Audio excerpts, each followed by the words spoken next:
जब होजे ने आखिरकार हिम्मत करके अपनी घायल टांग की तरफ देखा तो वो डर से कांप उठा।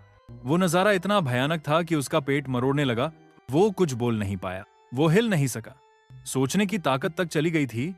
उसके दिमाग में बस एक ही ख्याल रह गया था, मुझे वापस वेटिंग रूम जाना है वरना मैं यहीं मर जाऊंगा। दर्द को सहते हुए जबड़े भींचकर उसने उठने की कोशिश की, लेकिन उसका पैर फिर से जवाब दे गया। कोई फायदा नहीं हुआ। वो फिर से जमीन पर गिर पड़ा और अपने दोनों हाथों से खुद को खींचने लगा, ठंडी जमीन से रगड़ खाते हुए। धीरे धीरे वो आगे बढ़ा, लेकिन तभी क्रैश। उसके ठीक पीछे जमीन पर कुछ बहुत जोर से टकराया, पत्थर फट गया और चारों तरफ धूल का गुब्बारा फैल गया।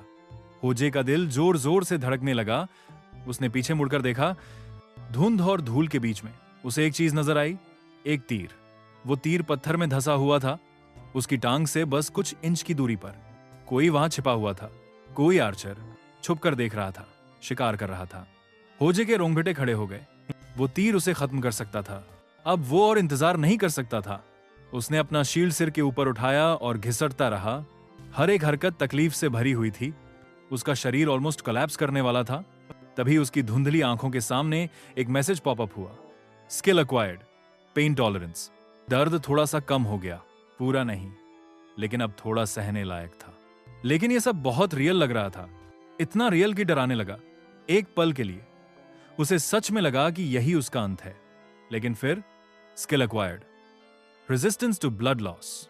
थोड़ी और मदद मिली, लेकिन तीर अब भी आ रहे थे, हवा को चीरते हुए, जमीन में धंसते हुए। होजे सिर्फ घिसट सकता था, उसे अटैकर दिख नहीं रहा था।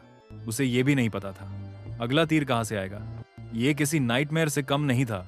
एक वक्त था जब वो एक प्रो गेमर था, जिसे उसकी स्किल और प्रेशर में कामनेस के लिए जाना जाता था। अब वो किसी कीड़े की तरह अंधेरे डंजन में रेंग रहा था। खून बह रहा था, मर रहा था, और उसने तो अभी ट्यूटोरियल भी पूरा नहीं किया था। उसने खुद को संभालने की कोशिश की, लेकिन उसका दिमाग भटकने लगा। क्या यही मेरा एंड है? उस एक सेकंड की डिस्ट्रैक्शन बहुत भारी पड़ी। एक तीर उसकी पीठ में धंस गया और होजे चीख उठा। उसका पूरा शरीर दर्द से कांप उठा। उसकी आंखों में आंसू भर आए, कड़वे नमक जैसे। अब वो ऑलमोस्ट खत्म हो चुका था। तीर अब भी आ रहे थे। दर्द बर्दाश्त से बाहर था और मौत अब बस कुछ इंच दूर लग रही थी। अगर ये ऐसे ही चलता रहा तो वो बच नहीं पाएगा। कुछ देर तक होजे बस वही पड़ा रहा, चेहरा ठंडी पत्थर की जमीन से चिपका हुआ, टूटा हुआ था। अब वो हिल भी नहीं पा रहा था। दर्द अब उसकी रियलिटी बन चुका था। हर सांस जलती थी, हर हार्ट बीट ऐसा लग रहा था जैसे मौत की काउंटडाउन हो। शायद मर जाना और फिर से शुरू करना बेहतर होगा। ये ख्याल उसके दिमाग में आया धीरे से, लेकिन बहुत टेम्पटिंग। शायद उसे हार मान लेनी चाहिए, बस दर्द को स्वीकार कर लेना चाहिए, मर जाना चाहिए और इस लेवल को फिर से शुरू करना चाहिए, बिना खून और बिना तड़प के। लेकिन उसके अंदर कुछ था जो विरोध कर रहा था, कुछ पुराना, कुछ मजबूत। एक आवाज अंदर कहीं गहरी, जो सालों के गेमिंग और बार बार उठने से नुकीली हो चुकी थी। तू बहुत दूर तक आ चुका है, अब यहां मरने का कोई सवाल नहीं है। वो कोई कैजुअल प्लेयर नहीं था, वो एक प्रो था। उसने ये टाइटल कमाया था और वो इसे पहले ही टेस्ट में छोड़ने वाला नहीं था। दांत भींचकर होजे ने खुद को जबरदस्ती उठाया। दर्द अब चीख रहा था, लेकिन उसने उसे अनसुना कर दिया। उसके स्किल बार्स फिर से पॉप हुए।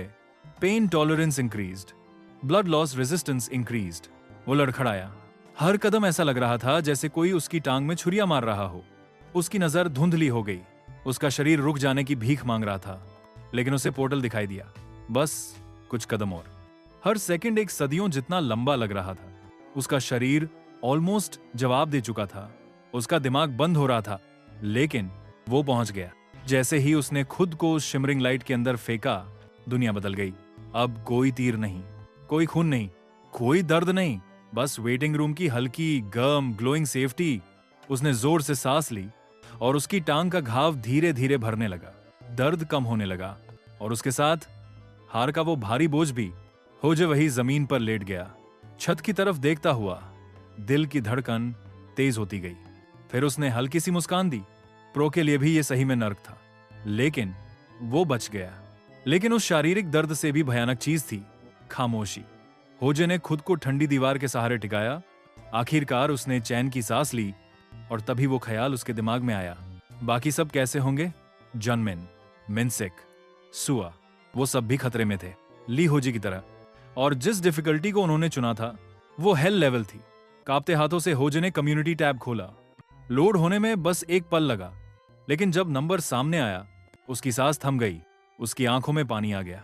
नहीं, ये सच नहीं हो सकता। ये कोई ग्लिच होगा या कोई बग। रिफ्रेश करने पर ठीक हो जाएगा। लेकिन दिल की गहराइयों में वो जानता था सब मर चुके थे। सुआ जो पोर्टल में जाने से पहले मुस्कुरा रही थी। मिनसिक जिसने एक सच्चे लीडर की तरह टीम को संभालने की कोशिश की थी। ग्युनमिन जो भले ही लाउड और बेपरवाह था पर दिल का साफ था। ये तीनों अब नहीं रहे। होजे ने गुस्से में पास के वॉल पर घूसा मारा। ग्युनमिन, मिनसिक, सुआ। लेकिन जवाब में बस उसकी गूंज लौटी। आंसू गिरने लगे और उसने उन्हें रोकने की भी कोशिश नहीं की। सिर्फ कुछ दिनों में ही वो लोग एक टीम बन गए थे, साथ लड़े थे, साथ हंसे थे, साथ ट्रेनिंग की थी। और अब सब कुछ खत्म हो चुका था। उसके साथ बहुत बुरा हुआ। कई मिनटों तक वो वही बैठा रहा, हिला तक नहीं, बस खामोश, चुपचाप उस टाइमर को देखता रहा। 19 घंटे 12 मिनट बचे थे। आखिरकार जब सीने का दर्द थोड़ा हल्का हुआ, उसने अपना स्टेटस विंडो खोला, हर स्किल पढ़ी, हर नंबर, हर पैसिव एबिलिटी को ध्यान से देखा। अब उसके पास कोई नहीं था, कोई बैकअप नहीं, कोई दूसरा चांस नहीं। लेकिन एक चीज अब भी उसके पास थी, पक्का इरादा। उसने खुद से कहा, कम से कम एक को तो जिंदा रहना होगा। मैं बचूंगा, मैं ये ट्रायल पूरा करूंगा, मैं उन्हें अपने साथ लेकर चलूंगा और वहां तक जाऊंगा जहां तक हम कभी सोच भी नहीं सके थे। और इस वादे के साथ ली होजे अकेले ही खड़ा हुआ। उसकी हिम्मत अभी टूटी नहीं थी। जैसे ही उसका शरीर पूरी तरह से ठीक हो गया, ली होजे ने फिर से पोर्टल के अंदर कदम रखा। वही अंधेरा कॉरिडोर, वही भारी धुआं जो दीवारों से चिपका हुआ था जैसे कोई चेतावनी। लेकिन इस बार वो तैयार था। उसे अब पता था क्या होने वाला है और मौत क्या होती है। और सबसे जरूरी बात, उसे यह भी पता था कि पहला तीर कहां से आएगा। उसकी आंखें अंधेरे में घूमी, हर मसल तन गई थी, हर सांस संभल कर ली जा रही थी। सेम प्लेस, सेम टेस्ट, उसने सोचा।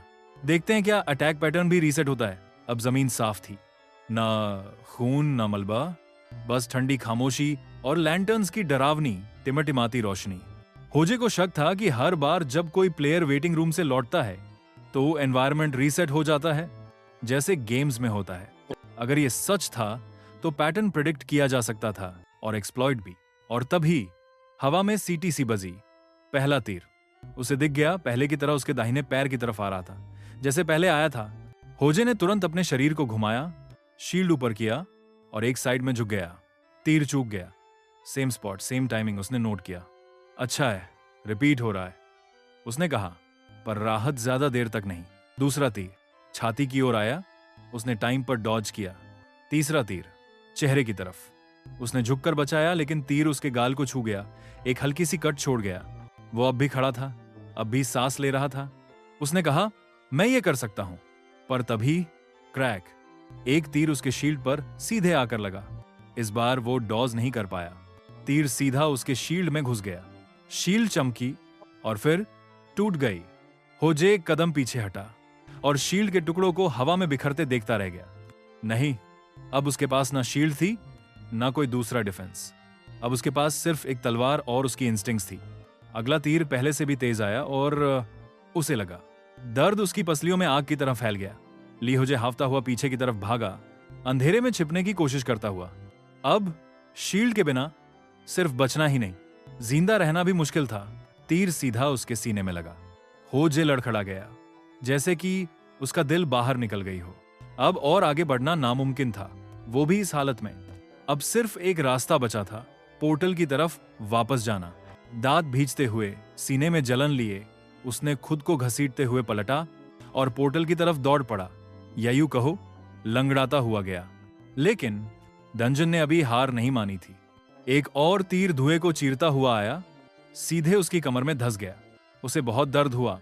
वो तीर कटार जैसा रुके बिना चुभता चला गया, लेकिन फिर भी वो रुका नहीं।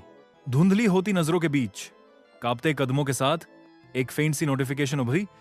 +2 एजिलिटी, +1 हेल्थ, +1 पेन रेजिस्टेंस। दर्द ने और बहते हुए खून से वो और ताकतवर बन रहा था। बस अपनी विल पावर से होजे ने खुद को खड़ा किया, तलवार का सहारा लेते हुए। और तभी कुछ अजीब हुआ। उसका शैटर्ड शील्ड, जो पहले टुकड़ों में टूट चुका था, चमका और वापस आ गया। सीने में जो तीर धंसा था वो गायब हो गया। जहां कभी एक गहरा जख्म था, वहां अब बस थोड़ा खून बचा था। वो भी हमलों से लड़ने के लिए तैयार हुआ था, लेकिन तब तक हमले रुक चुके थे। ना तीर, ना आवाज, ना कोई हलचल, सिर्फ सन्नाटा। होजे फिर भी रिलैक्स नहीं हुआ था। उसकी नजरें अब भी कॉरिडोर पर थी और तलवार की पकड़ पहले से भी मजबूत थी। उसे थोड़ी राहत मिलने पर उसने अपना स्टेटस विंडो खोला। लेवल 1। उसका दिल धक से रुक गया। उसका शरीर, उसका गियर, सब कुछ उसी हालत में लौट आया था जैसे वो वेटिंग रूम में था। तो यही है, उसने सोचा। लेवल अप करने से सब कुछ रिस्टोर हो जाता है, जैसे कोई सेव पॉइंट। उसने स्टैट्स फिर से देखा और एक गहरी समझ उसके जहन में चमकी। लेवल बढ़ाने के लिए बस जिंदा रहना था। डॉज करो, ब्लॉक करो, चोट खाओ, सब कुछ गिना जा रहा था। और हर बार डंजन रीसेट हो जाता था जब वो वापस आता था। तो वो इसे बार बार कर सकता था, सीख सकता था, सह सकता था और हर बार स्ट्रॉन्गर बन सकता था। ये बात किसी और दुनिया में पागलपन लगती, पर यहां यही उसकी स्ट्रैटेजी थी। वो सिस्टम को कंट्रोल कर सकता था, रीसेट का फायदा उठा सकता था और एक्सपीरियंस बढ़ा सकता था। Brutal but effective. और उसे वो एहसास फिर से हो रहा था, वो पुराना थ्रिल, वो एडिक्टिव फीलिंग जो उसे कभी प्रो गेमर बनाती थी। उसने खुद से धीरे से कहा, मैं स्ट्रांग हो गया हूं। और एक हल्की सी मुस्कान उसके होठों पर आ गई। अब देखते हैं मैं कितना दूर जा सकता हूं। अब एक नया एडवेंचर ली होजे का इंतजार कर रहा था। उसके साथ आगे क्या होगा? क्या वो इस गेम से जिंदा बाहर निकल पाएगा? ये सब जानना है तो चैनल को सब्सक्राइब करो और वीडियो को लाइक करो।